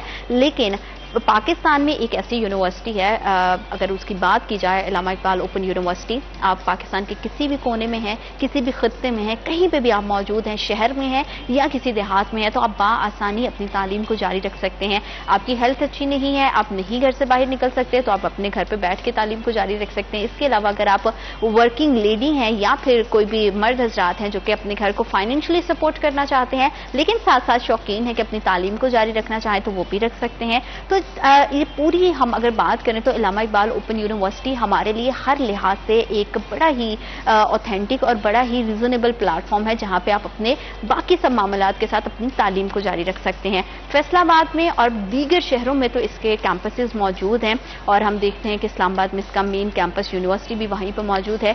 झंग में के हवाले से आज हम बात करेंगे कि वहां पे इलामा इकबाल ओपन यूनिवर्सिटी का कैंपस कब से मौजूद है, कितने बच्चे वहां पे पढ़ रहे हैं, वहां पे किस तरह के डिपार्टमेंट्स मौजूद हैं और किस तरह की वहां पे इलामा इकबाल ओपन यूनिवर्सिटी की सर्विसेज तालीम के हवाले से फ्यूचर प्लानिंग क्या है, किस तरह से वहां पे यूनिवर्सिटी सर्व कर रही है। तो इस पर हम आज बात करेंगे और इसी के लिए हमने आज यहाँ पे एक बड़े खास मेहमान है, उनको मदऊ किया है regional director Allama Iqbal open university Jhang Hasan Ubaid कहूट। अस्सलाम वालेकुम। जी वालेकुम सलाम। कैसे हैं आप? अल्हम्दुलिल्लाह। Thank you so much for coming. और जैसा से मैंने बात किया कि एक बड़ा ही मौसर प्लेटफॉर्म है इलामा इकबाल ओपन यूनिवर्सिटी और हर तरह से आपको फैसिलिटेट करता है तालीम के लिहाज से। झंग में ये कैंपस कब से मौजूद है? जी, झंग में ये कैंपस जो है 2014 में एस्टेब्लिश हुआ और झंग के अंदर जो है हमारी अपनी बिल्डिंग मौजूद है। इलामा इकबाल ओपन यूनिवर्सिटी जिस तरह आपने तारुफ करवाया ऑलरेडी कि जो है वो मैं कुछ इसका ब्रीफ इंट्रोडक्शन करवा देता हूँ कि ये एक फासलाती तालीमी निज़ाम के ऊपर काम करने वाला इदारा है और एशिया की सबसे बड़ी जो है वो डिस्टेंस लर्निंग यूनिवर्सिटी है। हमारे जो है वो पूरे पाकिस्तान भर के अंदर 54 रीजनल ऑफिसेज हैं जो कि मुख्तलिफ शहरों के अंदर जो है वो स्टूडेंट्स को तालीम फराम कर रहे हैं। झंग के अंदर इसी तरह 2014 के अंदर जो है वो बिल्डिंग अपनी बनाई गई और तब से हम जो है वो स्टूडेंट्स को केटर कर रहे हैं। झंग के अंदर जो है वो ऑलमोस्ट झंग के अंदर चिन्योट हमारा शामिल है, गोजरा है, टोबा है और उसके बाद जो है झंग की जितनी भी तहसील हैं, शोरकोट है, कमालिया है, 18 हजारी है, तो जितना झंग के इर्द गिर्द का इलाका है तमाम को जो है वो हम केटर करते हैं और ऑलमोस्ट 16,000 स्टूडेंट्स जो है वहाँ से फायदा हासिल कर रहे हैं, तालीम हासिल कर रहे हैं। बिल्कुल ठीक है। और ज्यादा किस साइड से आप देखते हैं, किस एरिया के स्टूडेंट ज्यादा आते हैं और झंग कैंपस में उनकी तादाद ज्यादा है? जी, बेसिकली जो झंग सिटी है, झंग सिटी से हमारे स्टूडेंट्स काफी हैं। इसके अलावा जो गोजरा है और जो टोबा है उधर से भी हमारी काफी स्टूडेंट्स हैं। इसके अलावा जो सबअर्ब्स हैं, जो देहात हैं, जो विलेजेस हैं, उनमें जो है जो मैट्रिक है, एफए है, हमारा बीए है, इस तरह के जो प्रोग्राम्स हैं इनके स्टूडेंट्स काफी हैं। बिल्कुल ठीक है। और इनमें हमने अक्सर देखा है कि इलामा इकबाल ओपन यूनिवर्सिटी में ज्यादा तादाद फीमेल स्टूडेंट्स की होती है, तो क्या यहाँ पे झंग कैंपस में भी हमें ज्यादा खवातीन की तादाद मिलती है? या यहाँ पे आप क्या देख रहे हैं, रेशो क्या है मेन और वुमेन का? जी बिल्कुल, आप बिल्कुल सही फरमा रही हैं। झंग में भी इलामा इकबाल ओपन यूनिवर्सिटी के जिस तरह मैंने आपको बताया कि 16 to 17,000 स्टूडेंट्स हैं, तो उनमें जो 60% तादाद है वो खवातीन के लिए है। और जिस तरह आपने भी पहले बताया तो इलामा इकबाल ओपन यूनिवर्सिटी जो है वो जिस तरह एजुकेशन फॉर ऑल है और एजुकेशन एट डोर स्टेप है, तो जो डोर स्टेप का मकसद है वो बेसिकली खवातीन के लिए ही है कि जो हमारी, आप जानती हैं कि हमारे इलाके ऐसे होते हैं, कोई कल्चरल बाउंड्रीज होती हैं जिनमें खवातीन इदारों के अंदर जाके तालीम हासिल नहीं कर सकती, तो उनके लिए इलामा इकबाल ओपन यूनिवर्सिटी एक बहुत बड़ा प्लेटफॉर्म है। तो उस वजह से ऐसी खवातीन अपनी जो है वो नॉर्म्स की वजह से, वैल्यूज की वजह से अगर नहीं निकलती तो उनके लिए जो है वो इलामा इकबाल ओपन यूनिवर्सिटी उनकी घर की दहलीज के ऊपर जो है वो उनको जाके तालीम मुहैया करती है। बिल्कुल। और झंग कैंपस में हमें डिपार्टमेंट्स किस तरह के दिखाई देते हैं, कितने डिपार्टमेंट वहाँ पे मौजूद हैं जो काम कर रहे हैं, और स्टाफ के हवाले से भी थोड़ा सा बताइएगा।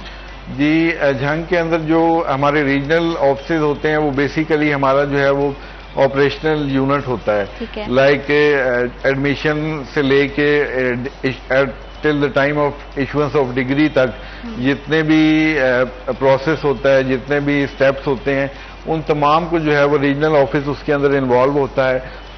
तो झंग के अंदर ऑफिस जो हमारा है उसमें हम स्टूडेंट सपोर्ट सर्विसेज करते हैं। स्टूडेंट्स जब दाखिला लेता है तो पहले रीजनल ऑफिस तशरीफ लेके आता है, वहाँ से अपना फॉर्म लेता है या किसी हमारी डिफरेंट हमारी तहसील के अंदर हमने सेल पॉइंट्स बनाए हुए ठीक हैं, है। वहां से भी वो फॉर्म परचेज कर सकता है। आजकल तो ऑनलाइन अल्लामा इकबाल ओपन यूनिवर्सिटी जो है वो ऑनलाइन मोड के ऊपर शिफ्ट हो गई है पिछले कुछ सालों से।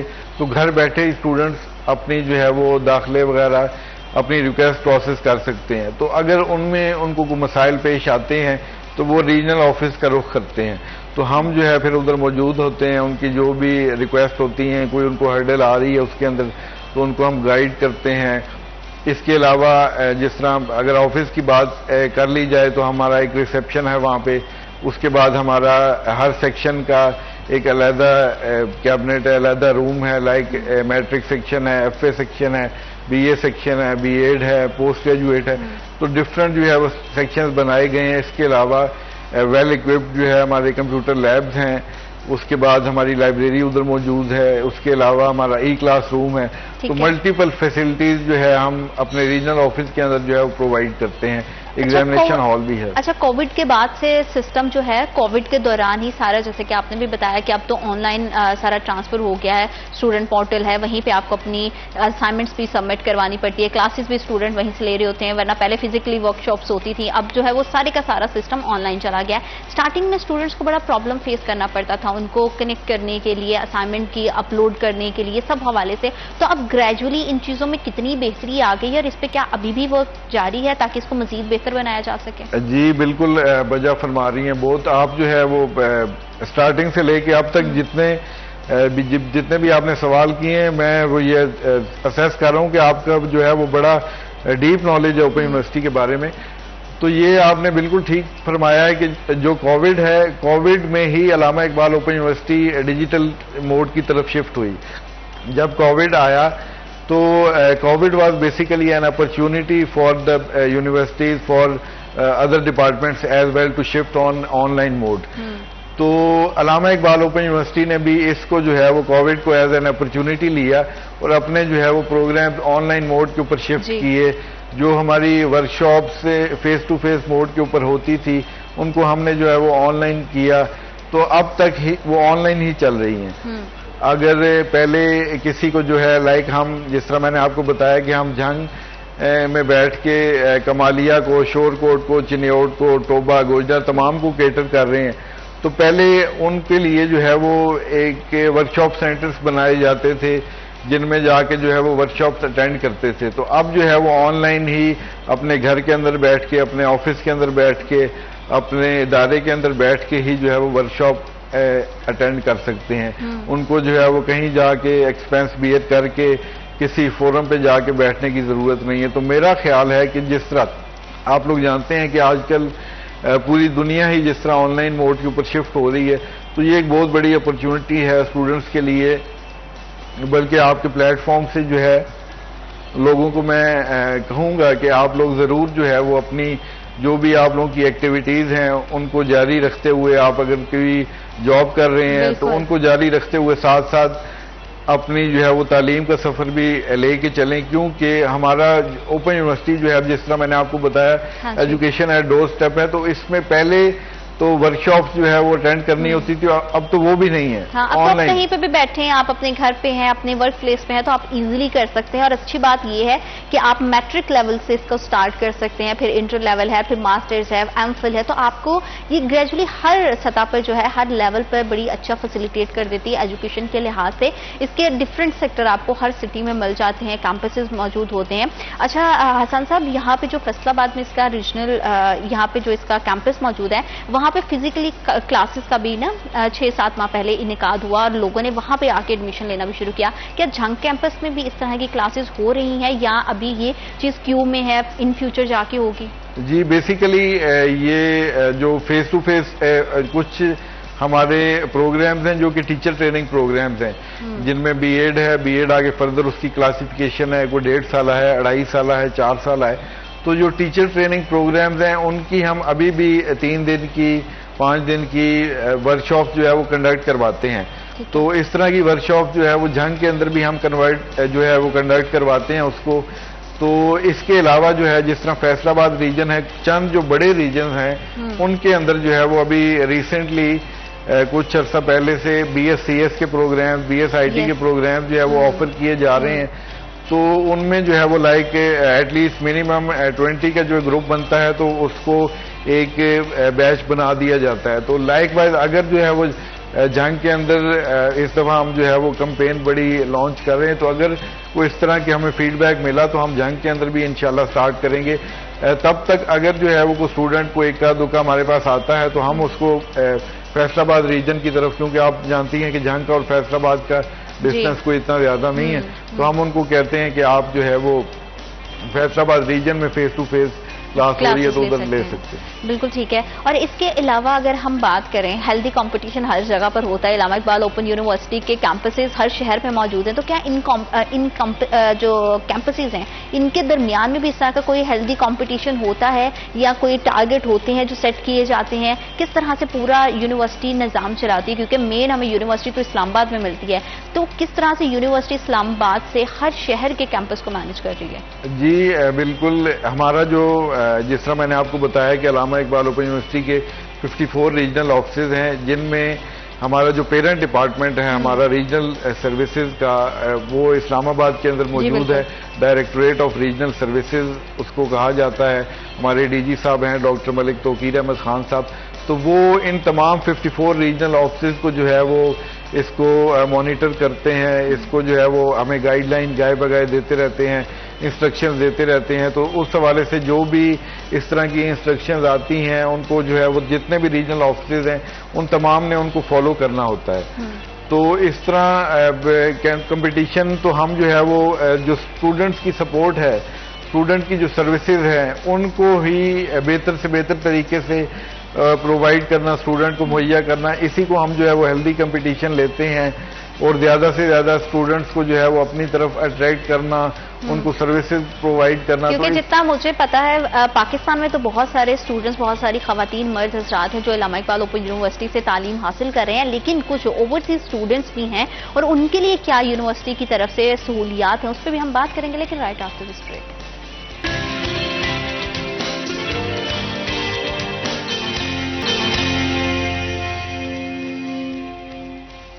Welcome back to after short break. आप देख रहे सिटी एट 10 और तालीमी निज़ाम के हवाले से इलामा इकबाल ओपन यूनिवर्सिटी की जो खिदमात हैं, जो सर्विसेज हैं, वो बड़ी ही मौसर भी हैं, अफोर्डेबल भी हैं, और आज के महंगाई के दौर में बड़ी हैवी फीसेस से आप बच जाते हो। आपको सेमेस्टर सिस्टम होता है, आप ग्रेजुअली बाकी यूनिवर्सिटीज़ की निस्बत आपको जो है वो कम यहाँ पे फीस पे करना पड़ती है। और आपका सबसे अच्छी बात यह है कि आप अपने कम्फर्ट जोन में, चाहे आप वर्किंग लेडी हैं, चाहे आप घर में हैं, मैरिड हैं, हाउस वाइफ हैं, किसी भी तरह से हैं, मर्द हजरात भी अपनी तालीम को जारी रख सकते हैं, जो कि तालीम अपनी जारी रखना चाहते हैं, तालीम के शौकीन है। इसी तरह से जैसे मैंने ब्रेक पे जाने से पहले बात की कि पाकिस्तान में तो बहुत सारे स्टूडेंट्स हैं जो कि मुस्तफीद हो रहे हैं इलामा इकबाल ओपन यूनिवर्सिटी के कोर्सेज की, इसकी सर्विसेज से। ओवरसीज स्टूडेंट्स क्या मौजूद है और उनके लिए क्या फैसिलिटीज हैं? हसन साहब, ये जरा थोड़ा सा बताइएगा कि उनकी तादाद कितनी है और किस तरह की उनके लिए सर्विसेज हैं। जी ऑलमोस्ट जो है वो एट जो लास्ट सेमेस्टर हमारा गुजरा है उसमें 2 to 4,000 जो है वो ओवरसीज स्टूडेंट्स हैं हमारे। अच्छा। और ओवरसीज स्टूडेंट्स की उनके लिए एक बहुत बड़ा बेनिफिट ये है कि वो जिस भी कंट्री के अंदर मौजूद हैं उसी कंट्री में बैठे हुए ही, उसी मुल्क के अंदर बैठे हुए उन्होंने जो है वो दाखिला लेना है, वहाँ ही से बैठ के उन्होंने वर्कशॉप्स अटेंड करनी है, वहाँ ही बैठ के उन्होंने ऑनलाइन एग्जाम में अपीयर होना है, ठीक है। और उधर बैठे बैठे ही जो है वो अपनी तालीम उन्होंने मुकम्मल कर लेनी है। तो मैं बल्कि आपके प्लेटफॉर्म से जो है वो ओवरसीज स्टूडेंट्स को भी जो है कहता हूं कि आप जिस भी स्टेट के अंदर मौजूद हैं, जिस भी कंट्री के अंदर मौजूद हैं, और आप ये डिस्टेंस लर्निंग मोड के ऊपर जो है वो तालीम हासिल करना चाहते हैं और ज़रूर करें। आप जो भी अपनी जॉब कर रहे हैं, जिस भी एक्टिविटी के अंदर ऑलरेडी एंगेज्ड हैं, आपको जो है वो इतना टाइम नहीं मिलता कि आप जो है एक रेगुलर इदारे के अंदर जाके अपना टाइम स्पेयर करके अपनी तालीम जो है वो हासिल करें।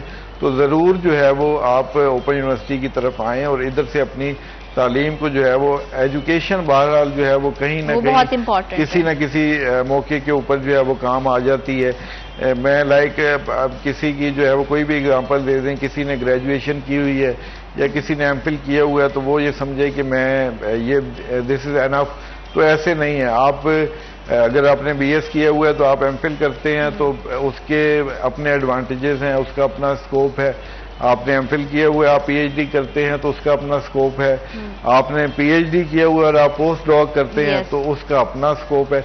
तो तालीम बहरहाल जो है वो उसका फायदा होता ही है। यहाँ पे मैं एक चीज और भी ऐड ऑन करना चाहती हूँ कि यहाँ पे एडवांटेजेस की अगर हम बात करें तो एक एडवांटेज ये भी है कि यहाँ पे एज लिमिट कोई नहीं है। मेरे अपने फैमिली में, अपने सर्कल में बहुत सारे लोग ऐसे हैं जो कि सर्विसेज कर रहे हैं पिछले 15, 20 साल से, तो उन्होंने अपनी क्या कहते हैं कि अपनी तरक्की के लिए या फिर अपने पोस्ट को अपग्रेड करने के लिए डिग्री को शुरू किया, डिग्री हासिल की, क्योंकि हर चीज का एक क्राइटेरिया होता है जिसको आपने बीट करना होता है। तो ये भी एक अच्छी बात है कि आप किसी भी एज में, किसी भी उम्र के हिस्से में तालीम अपनी जारी रख सकते हैं और आपको प्लेटफॉर्म, यूनिवर्सिटी का प्लेटफॉर्म जो है वो ओपनली वेलकम करता है। तो ये बड़ी अच्छी बात है। ओवरसीज जितने भी स्टूडेंट्स हैं उनके लिए कोई अलग से क्राइटेरिया है? क्या क्राइटेरिया होता है, किस तरह से एडमिशन लिया जाता है? इस हवाले से मैं चाहूंगी कि आप थोड़ा सा देखने वालों को बताएं ताकि उनके माइंड में अगर कुछ क्वेश्चन है तो वो क्लियर हो सके। जी एग्जैक्टली। ओवरसीज जो स्टूडेंट्स हैं उन्होंने भी जिस तरह मैं आपको बताया कि जो इधर हमारे स्टूडेंट्स मौजूद हैं वो जो मैट्रिक है, एफए है, बीए का स्टूडेंट है, वो पैरेलल दोनों ऑप्शन चलती है। हाइब्रिड मोड के ऊपर हम चलते हैं कि आप ऑनलाइन भी एडमिशन प्रोसेस कर सकते हैं और जो है वो मैनुअली भी प्रोसेस कर सकते हैं। आप एडमिशन फॉर्म जो है वो हमारा मौजूद होता है जिसको प्रोस्पेक्टस कहा जाता है, तो वो लेके मैनुअली उसको फिल करके प्रोसेस कर सकते हैं। लेकिन जो ओवरसीज स्टूडेंट्स हमारे डिफरेंट कंट्रीज के अंदर बैठे हुए हैं तो वो जिस भी मुल्क के अंदर बैठे हुए हैं वहीं से बैठे हुए हमारा ऑनलाइन मोड के ऊपर जो है वो एडमिशन प्रोसेस करते हैं वेबसाइट से, और उसी के थ्रू जो है वो आगे उनकी फर्दर एडमिशन कंफर्मेशन होती है।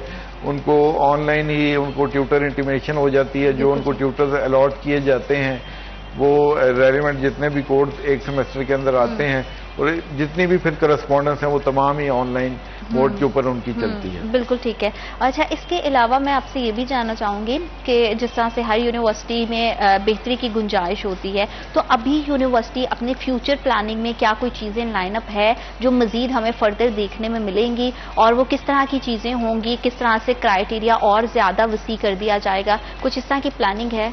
जी बिल्कुल। जिस तरह आपने बताया कि बेहतरी की गुंजाइश होती है, तो अल्लामा इकबाल ओपन यूनिवर्सिटी जो है वो बेसिकली इसको एक ट्रेडिशनल यूनिवर्सिटी समझा जाता था। जी। तो जब से हम ऑनलाइन मोड के ऊपर शिफ्ट हुए हैं 2019 से, अब 5 साल गुजरने को हैं, तो हमने काफ़ी चीज़ों को जो है वो बेहतर कर लिया है, जिनमें स्टूडेंट्स की जो है वो सर्विसेज हैं। स्टूडेंट्स ने इवन कोई भी अपनी सर्विस रिक्वेस्ट डालनी है तो वो ऑनलाइन ही उसको प्रोसेस कर सकता है। तो मज़ीद जो भी हमारे ऑनलाइन अगर कोई वर्कशॉप्स हमारी कंडक्ट होती हैं तो उनमें अगर जो है वो कोई इशू आता है, कोई कनेक्टिविटी का है, कोई सर्वर का है, तो उसमें हर सेमेस्टर में जो भी पिछले सेमेस्टर में फीडबैक आता है कि इस सेमेस्टर में जो है कोई ये इशू रहा, ये लूप होल रहा, ये गैप रहा, तो हम जो है वो हर सेमेस्टर में उस चीज़ को जो है वो कवर करते हैं। और अगले सेमेस्टर में फिर जो पिछला सेमेस्टर गुजर गया होता है उसमें कोई इशू अगर आया होता है तो नेक्स्ट सेमेस्टर के अंदर हमारी कोशिश होती है कि इस तरीके का जो है वो इशू दोबारा जो है वो स्टूडेंट्स को फेस ना करना पड़े। अच्छा, जितने भी ट्यूटर्स अल्लामा इकबाल ओपन यूनिवर्सिटी के साथ एसोसिएट हैं उनके लिए किसी तरह की ट्रेनिंग वर्कशॉप्स रखी जाती हैं, टाइम टू टाइम उनके साथ मीटिंग होती हैं? क्योंकि हम देखते हैं कि डिफरेंट स्कूल कॉलेजेस के टीचर्स जो है वो एज ट्यूटर एसोसिएट होते हैं यूनिवर्सिटी के साथ, तो क्या इसमें आप मुझे बताइएगा कि उनके लिए भी वर्कशॉप वगैरह का इंतजाम किया जाता है या फिर क्या क्राइटेरिया रहता है इस हिसाब से? जी बिल्कुल। ट्यूटर्स जो हैं हमारे, जिस तरह जंग की मैं अगर बात कर लूं तो ऑलमोस्ट 5000 ट्यूटर्स जो हैं वो हमारे पास रजिस्टर्ड हैं जंग रीजन के अंदर। तो जो ट्यूटर रजिस्ट्रेशन है ये यूनिवर्सिटी जो है वो ऑफर करती है। ट्यूटर ने जो है वो अप्लाई करना होता है अपने डॉक्यूमेंट्स के साथ, एलिजिबिलिटी जो क्राइटेरिया होता है उसको मीट करते हुए फिर वो अप्लाई करते हैं और फिर वो रजिस्टर्ड हो जाते हैं। उसके बाद जो है वो यूनिवर्सिटी आजकल जो है हमारी यूनिवर्सिटी ट्रेनिंग एंड डेवलपमेंट के ऊपर बहुत काम कर रही है। एम्प्लॉयज के साथ साथ जो हमारा ट्यूटर्स हैं, हमारे जो एग्जाम के सुपरवाइजरी स्टाफ हैं, उनकी ऑनलाइन ट्रेनिंग्स होती हैं। इसके अलावा जो जिस तरह मैंने आपको बताया है कि जंग के अंदर 5000 ट्यूटर जो है वो मौजूद है और एक सेमेस्टर के अंदर ऑलमोस्ट 500 to 600 ट्यूटर्स जो है वो एंगेज होते हैं जो जंग एरिया के अंदर हैं, और जो टीटी सिंह है उसके अंदर ऑलमोस्ट 500-600, तो ओवरऑल 1100 to 1200 ट्यूटर्स जंग रीजन से अपॉइंट होते हैं। तो उनको जो है वो हम रीजन के अंदर बुला के उसकी ट्यूटर ब्रीफिंग मीटिंग्स कंडक्ट की जाती हैं, जिनके अंदर ट्यूटर्स को जो है वो ब्रीफ किया जाता है। ट्यूटर्स को जो हमारे सिस्टम्स हैं उनके मुतालिक बताया जाता है कि आपने स्टूडेंट से जो है वो असाइनमेंट्स किस तरीके से रिसीव करनी है। जो हमारे मैट्रिक है, FA है, BA है, वो तो मैनुअल मोड के ऊपर चलते हैं। ठीक है। जो हमारे BS के प्रोग्राम्स हैं, B.Ed के हैं, टीचर ट्रेनिंग प्रोग्राम्स हैं, ये ऑनलाइन मोड के ऊपर हैं। तो ट्यूटर्स को बताया जाता है कि आपने किस तरीके से जो है वो उनकी असाइनमेंट मार्क करनी है, किस तरीके से जो है वो उनको मार्क्स को जो है वो पंच करना है। तो तमाम ट्रेनिंग, तमाम ब्रीफिंग जो है वो उनको उधर बुला के दी जाती है। ठीक है। और जिस तरह से आजकल हम देख रहे हैं कि अनएम्प्लॉयमेंट बहुत ज़्यादा बढ़ती जा रही है, तो जितने भी फ्रेशली डिग्री होल्डर्स हैं, क्या उनके लिए भी प्लेटफॉर्म में अपॉर्चुनिटीज़ मौजूद हैं अगर वो ट्यूटर के तौर पर ज्वाइन करना चाहते हैं? तो जितने हमारे यंगस्टर्स हैं, लड़कियां लड़के, क्या उनके लिए कोई क्राइटेरिया है?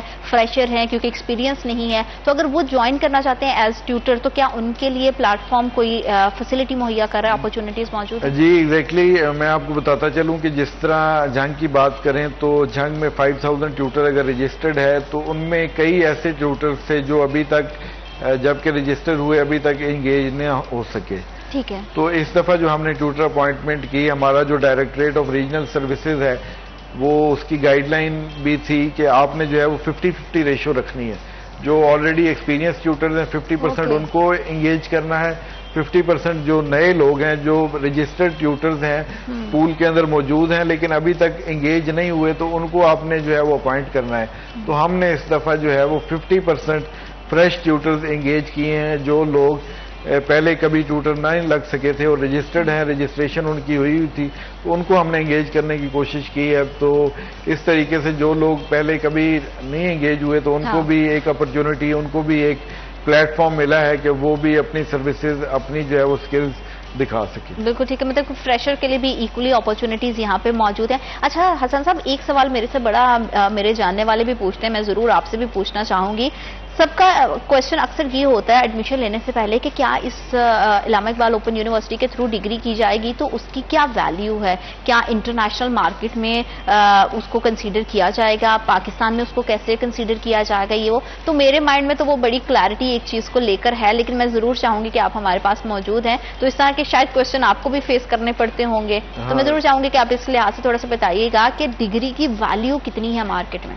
देखें जी, बात यह है कि अलामा इकबाल ओपन यूनिवर्सिटी जो है वो इस साल अपने जो है वो 50 साल तकरीबात कर रही है। 50 साल जो है उसकी तालीम के मुहैया करने के लोगों के वो मुकम्मल कर चुकी है।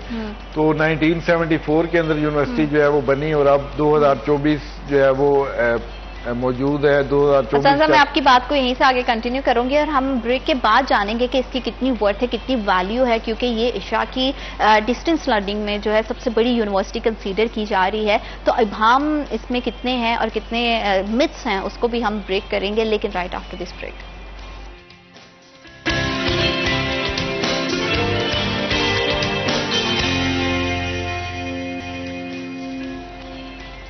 Welcome back to after short break. आप देख रहे हैं सिटी एटन और हम बात कर रहे थे कि इलामा इकबाल ओपन यूनिवर्सिटी की डिग्री की कितनी वैल्यू है। लोगों के दिमाग में बड़े सारे सवाल आते हैं, बहुत सारी मिथ्स बनी होती हैं किसी भी चीज़ से रेलिवेंट। जब भी हम कोई चीज़ काम स्टार्ट करते हैं तो उस पर हमारी उसकी पॉजिटिव साइड पे कम नजर जाती है, उसकी नेगेटिव साइड पर उसकी मिथ्स पे ज़्यादा नजर जाती है। तो इसकी कितनी वैल्यू, कितनी वर्थ है, तो ये हम हसन साहब से जान लेते हैं कि हसन साहब इसमें कितनी इसमें सदाकत है कि लोग कहते हैं कि पता नहीं मार्केट में इसकी वैल्यू होगी या नहीं, और इंटरनेशनल मार्केट में पता नहीं ये स्टैंड करेगी या नहीं करेगी। तो मैं जरूर चाहूंगी कि इस सवाल को आज आप क्लियर करें। अच्छा मैम, ये बिल्कुल आपने ठीक फरमाया कि ये एक मिथ बनी हुई है। जो इंटरनेशनल मार्केट की बात की जाए तो उसमें तो अलामा इकबाल ओपन यूनिवर्सिटी की जो वर्थ है वो बल्कि ज्यादा है। अलामा इकबाल ओपन यूनिवर्सिटी जो है वो यूके ओपन यूनिवर्सिटी जो थी उसके मॉडल पे जो है वो 1974 में बनाई गई।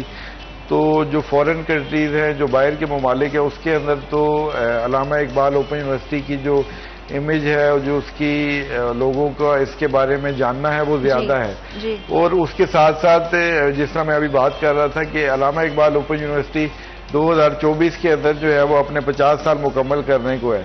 तो कोई भी इदारा जो है वो कैसे सरवाइव करता है कि जब उसकी जो है वो डिग्री को माना ही ना जाए। तो इस तरह ये सिर्फ जो है वो इबाम जो है वो फैलाए जाते हैं। हमारी जो मैट्रिक है, FA है, BA है, BS के प्रोग्राम्स हैं, MPhil है, PhD है, तो वो अपने हर फोरम के ऊपर से जो है वो एफिलिएटेड होते हैं, उनकी प्रॉपर एफिलिएशन होती है, उनकी जो है वो अटेस्टेशन होती है, HEC से है, अगर बोर्ड से है तो बोर्ड से है, तो इस तरह की कोई बात नहीं है। बल्कि आपका जो सिटी 41 है वो जाहिर है फैसलाबाद तमाम जो डिवीजन है उसमें देखा जाता है, मुल्क में, मुल्क से बाहर भी देखा जाता है। तो आपके प्लेटफॉर्म के थ्रू मैं लोगों को कहता हूँ कि ये सिर्फ एक मिथ है। अल्लामा इकबाल ओपन यूनिवर्सिटी की जो डिग्री है वो 50 सालों से जो है वो चल रही है, 50 सालों से लोग इसको मान रहे हैं और आइंदा भी जो है वो इसको जो है वो माना जाएगा। तो आप लोगों की बातों के ऊपर जो है वो कान मत धरें और जो है अपनी तालीम का सफर बढ़ाएं।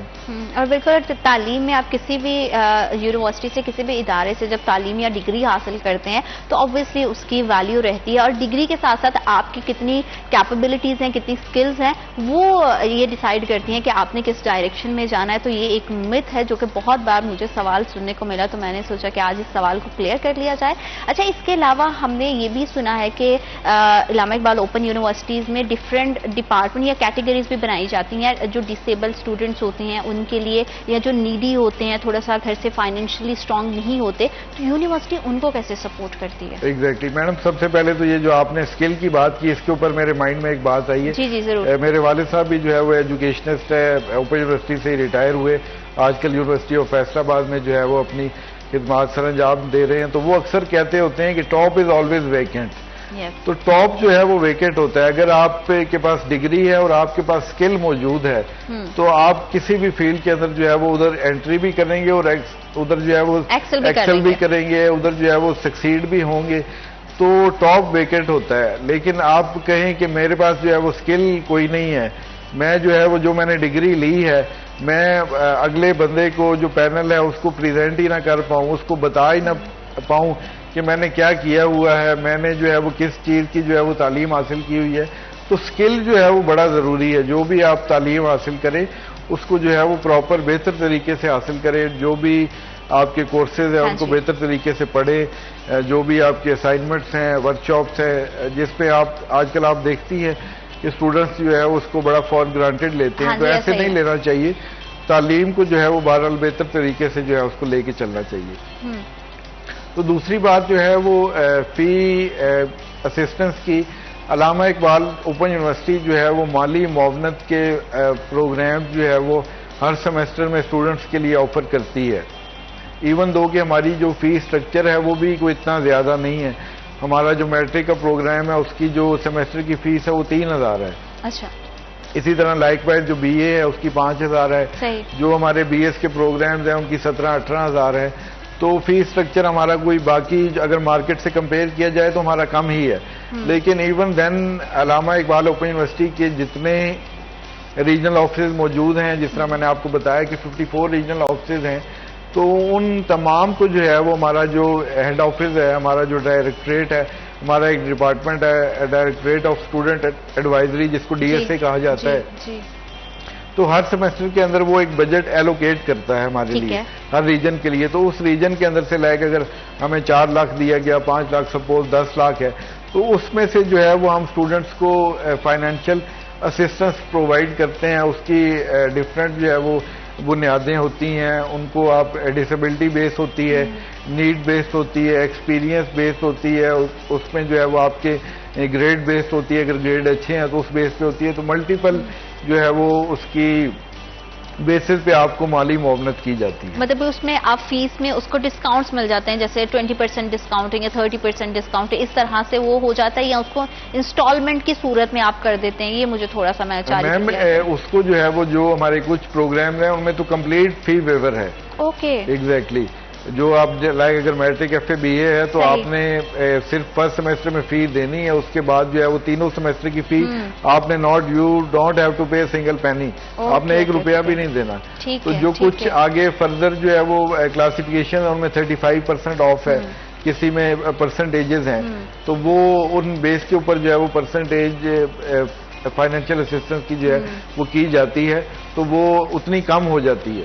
और ये हर डिग्री के साथ मौजूद है ये सहूलत, या फिर ये जैसे मैट्रिक है, इंटरमीडिएट है, बीएस प्रोग्राम्स हैं, उन तक महदूद है? जी बिल्कुल जी, हमारे पोस्ट ग्रेजुएट लेवल तक मौजूद है। मैट्रिक से लेके पोस्ट ग्रेजुएट लेवल तक मौजूद है। Okay okay. अच्छा, इसके अलावा जैसे हम पहले भी स्किल की बात कर रहे थे, तो यूनिवर्सिटीज में स्टूडेंट्स को स्किल्स पर कितना ज्यादा फोकस करने की जरूरत है? क्योंकि हमारे यहाँ एजुकेशन में ज्यादा थ्योरी पढ़ाई जाती है, प्रैक्टिकली लोग बहुत कम फोकस कर रहे हैं अभी भी। जहाँ पे ऑल्दो हम देखते हैं कि इंटरनेशनल स्टैंडर्ड्स अगर देखे जाएं तो वहाँ पे थ्योरी के साथ साथ आपको प्रैक्टिकल फील्ड वर्क बहुत ज्यादा होता है, लेकिन हमारे यहाँ अभी तक वही ट्रेडिशनल ट्रेंड चलते आ रहे हैं एजुकेशन को लेकर। तो आप क्या समझते हैं कि इसमें स्किल्स की और प्रोफेशनलिज्म के लिए प्रैक्टिस की कितनी ज्यादा जरूरत है? जी बिल्कुल। देखिए, अलामा इकबाल ओपन यूनिवर्सिटी जो है वो जिस तरह सपोज हम ले लेते हैं कि टीचर ट्रेनिंग प्रोग्राम्स हैं, अभी मैंने आपको बताया कि कुछ हमारी फेस टू फेस वर्कशॉप्स अभी चल रही हैं। बिल्कुल। तो इन फेस टू फेस वर्कशॉप्स को जो है वो कंडक्ट करने का मकसद ही ये है कि स्टूडेंट्स को जो है वो प्रैक्टिकल नॉलेज भी होना चाहिए कि टीचर ट्रेनिंग प्रोग्राम में स्टूडेंट्स वो आएंगे, हमारे 3 दिनों की 5 दिनों की वर्कशॉप्स अटेंड करते हैं, उसके बाद उनको किसी इदारे के अंदर भेज दिया जाता है कि आप 1 माह 2 माह जाके उधर जो है वो प्रैक्टिस करें। उसके बाद उनका जो है वो फाइनल लेसन किया जाता है जिसके अंदर आते हैं स्टूडेंट्स, और उसके बाद जो है वो अपनी जो भी उन्होंने लर्न किया होता है, सीखा होता है, उसको प्रेजेंट करें। वो 50 स्टूडेंट्स बैठे होते हैं, 100 स्टूडेंट्स बैठे होते हैं, तो उनके सामने जो है वो फिर प्रेजेंट करते हैं, प्रॉपरली जो है वो टीच करते हैं। स्टूडेंट्स जो मौजूद होते हैं, जो हम रिसोर्स पर्सन लगाते हैं वर्कशॉप्स में, जो ट्यूटर्स लगाते हैं, इवन मैं जब विजिट करता हूँ वर्कशॉप्स अपनी जो है रीजन की देखता हूँ, तो स्टूडेंट से जाके फिर क्वेश्चनिंग करता हूँ कि आप अगर पढ़ा रहे हैं तो सपोज ऐसी सिचुएशन अकर हो गई, ऐसा स्टूडेंट्स जो है वो फेस करना पड़े, तो आप कैसे जो है वो उसको टैकल करेंगे, कैसे उसको ट्रीट करेंगे, कैसे उसको मैनेज करेंगे। तो ये तमाम चीजें हम जो है वो ओपन यूनिवर्सिटी अपनी वर्कशॉप्स के अंदर स्टूडेंट्स को बताते हैं। बिल्कुल ठीक है। अच्छा, अगर वैसे ओवरऑल पूरा पर्सपेक्टिव और पूरा देखा जाए, हम पाकिस्तान के एजुकेशन सिस्टम को देखें, तो आप क्या समझते हैं कि दीगर यूनिवर्सिटी कॉलेजेस की निस्बत अल्लामा इकबाल यूनिवर्सिटी में कौन से ऐसे प्लस पॉइंट हैं जो कि आपने ऑब्जर्व किए हैं, आप समझते हैं कि इस लिहाज से ये प्लेटफॉर्म जो है स्टूडेंट्स के लिए बेहतर है?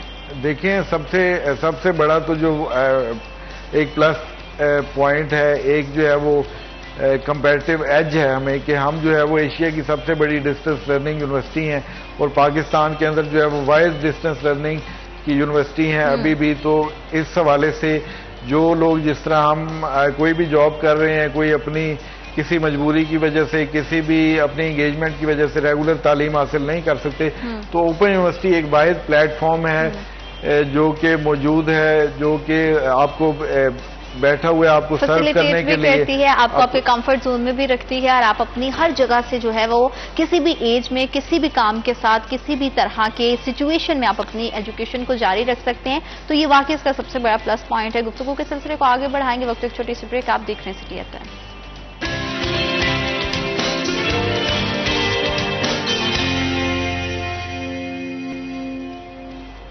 Welcome back to fresh break. आप देख रहे हैं सिटी एट 10। और से जब भी हम बात करते हैं, पढ़ाई की बात होगी, क्लासेस की बात होगी, स्टूडेंट्स के जितने भी कंसर्न्स हैं उस पर हमने कोशिश की बात करें, लेकिन जब हम पूरा साल पढ़ लेते हैं, पूरा सेमेस्टर पढ़ लेते हैं, तो उसके बाद मौसम एक आता है जिसको हम एग्जाम्स का, इम्तिहानात का मौसम कहते हैं। और इम्तिहानात में बहुत सारे लोगों को क्वेश्चंस होते हैं, बहुत सारे, हालांकि हमें साल हो गया है, हर साल हम एग्जाम देते हैं, हर सेमेस्टर, फिर भी चीज टेक्निकली समझने में थोड़ी सी प्रॉब्लम आ जाती है। तो अल्लामा इकबाल ओपन यूनिवर्सिटी ने थोड़ा सा अटेंडेंस के लिहाज से एग्जाम्स में कुछ तब्दीलियां की हैं। वो तब्दीलियां क्या हैं और उसको किस तरह से स्टूडेंट्स के लिए हम जो है वो आसान बना सकते हैं, वो मैं जरूर चाहूंगी कि हसन साहब आप थोड़ा एक्सप्लेन करें, ताकि बच्चों को समझ आ सके कि उन्होंने अपनी अटेंडेंस को किस तरह से वहां पे फाइल करना है और क्या तरीकाकार है वो सारा। जी, इस दफा जो है वो अल्लामा इकबाल ओपन यूनिवर्सिटी ने जो एग्जाम कंडक्ट किए हैं, उनकी जो हमने अटेंडेंस है उसको ऑनलाइन मोड के ऊपर शिफ्ट कर दिया है, अटेंडेंस को भी। लाइक पहले जो है वो जो स्टूडेंट मौजूद होता था वो मैनुअली अपनी अटेंडेंस, आई रिमेंबर कि एक शीट आती थी पूरी सर्कुलेट होकर और आप उसको करते थे। तो हम, जिस तरह मैंने आपको बताया कि डिजिटल मोड के ऊपर हम शिफ्ट हुए हैं, तो हर सेमेस्टर के अंदर जो है वो कोई ना कोई नई एक चीज लेके आ रहे हैं, एक जिद्दत, एक जो है वो ट्रांसफॉर्मेशन लेके आ रहे हैं। तो इस सेमेस्टर में हमने ऑनलाइन अटेंडेंस की है। ऑनलाइन अटेंडेंस से मुराद ये है कि हमारी जो स्टूडेंट्स की रोल नंबर स्लिप्स थी, उनके ऊपर जो है वो एक QR कोड पंच हुआ था, वो डिस्प्ले था।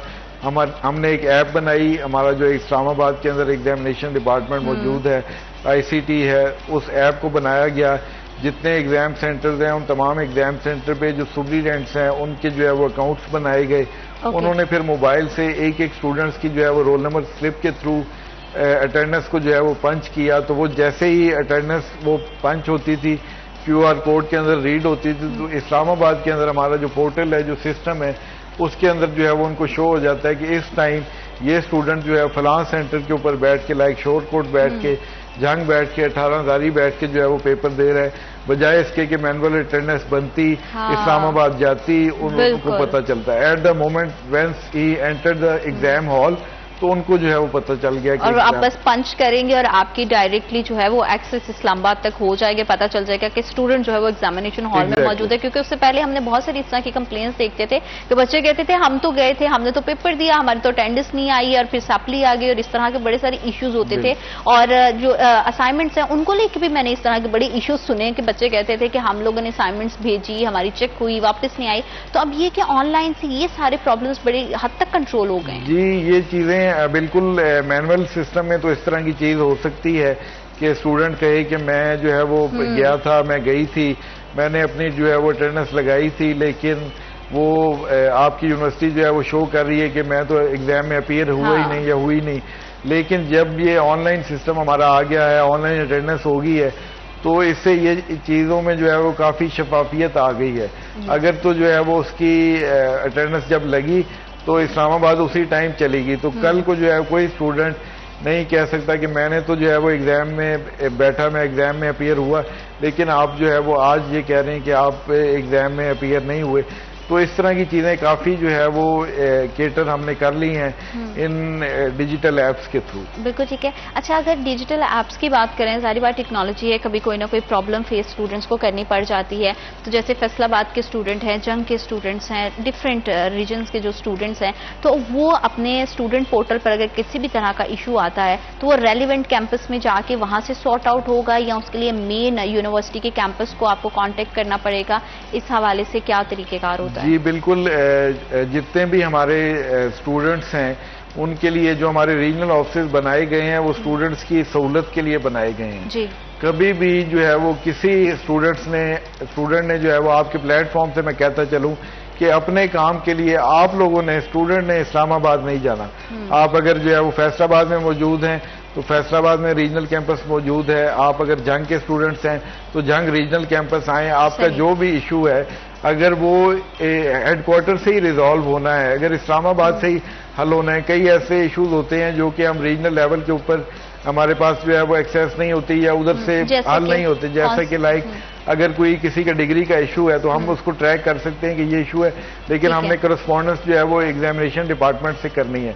अगर कोई वर्कशॉप का इशू है और ऑनलाइन स्टूडेंट्स ने की है तो उसके लिए तो अब हमारे पास एक्सेस मौजूद है। हम रीजनल ऑफिस में ही बैठ के लॉग्स देख लेते हैं कि स्टूडेंट ने वर्कशॉप ली है कि नहीं। स्टूडेंट कहते हैं, आपको पता है कि जिस तरह टेक्नोलॉजी आती है तो स्टूडेंट बड़े जो है ना उसका एक क्वेश्चन लेते हैं। स्टूडेंट क्वेश्चन लेते हैं, कहते हैं जी हमने तो वो ली थी वर्कशॉप तो आपके ने तो फेल कर दिया हमें।